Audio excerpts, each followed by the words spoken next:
Everyone, welcome to the pharmacy lectures. आज के topic में बात करूँगा एंटीकोगुलेंट्स के बारे में। एंटीकोगुलेंट्स जो कि फॉर्म डी थर्ड ईयर के सिलेबस के यूनिट 1 का टॉपिक है। एंटीकोगुलेंट्स क्या होता है? एक मेडिकेशंस या सब्सटेंस है जो कि ब्लड क्लॉट बनने से रोकता है। इससे पहले देखते हैं नेचुरल क्लॉटिंग प्रोसेस को। जब हमारे बॉडी पे कट लगता है तो क्या होता है, वहाँ से खून बहना स्टार्ट होता है और थोड़ी देर बाद बंद भी हो जाता है। मतलब उस साइड पे क्लॉट बनेगा। और नेचुरली कैसे होगा? नेचुरल क्लॉटिंग प्रोसेस को हीमोस्टेसिस भी बोलते हैं। इसका mechanism of action, injured blood vessel constrict to reduce the blood flow. Blood vessel जब इंज्यूर्ड होता है तो वेसल अपने आप ही कॉन्स्ट्रिक्ट होता है, मतलब पतला हो जाता है ताकि ब्लड की फ्लो कम हो। Platelets then stick to the damaged site and form a temporary plug. Suppose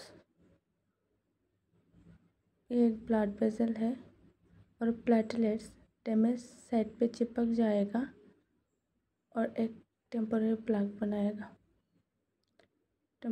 इस स्टेप पे ही ब्लड क्लॉट बनना स्टार्ट होता है। प्लेटलेट्स क्या है? खून में मौजूद एक सेल्स है जो कि इंजरी के टाइम एक्टिवेट होता है और क्लॉट बनने में मदद करते हैं। इसके बाद this is followed by A cascade of clotting factor activation.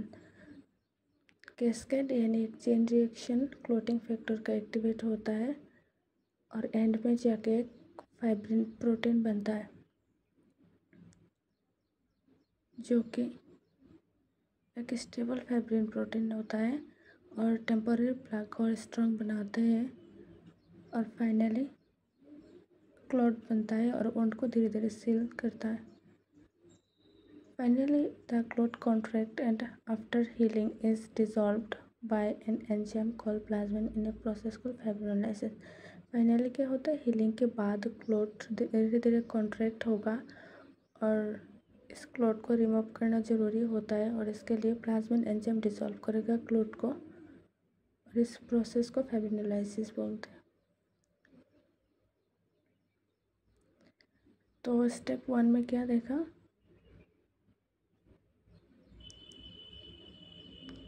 Step 1, इंज्यूर्ड जो ब्लड वेसल है वो कॉन्स्ट्रिक्ट होगा। Blood vessel constrict.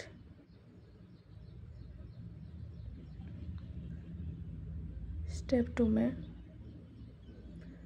Platelets activate होकर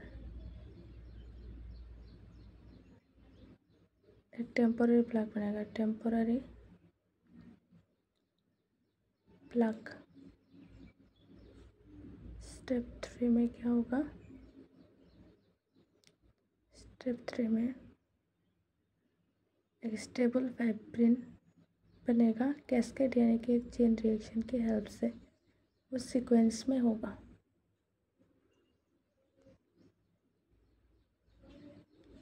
stable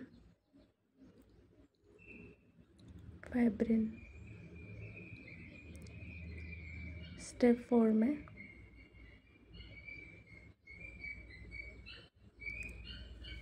plasmin enzyme dissolve clot.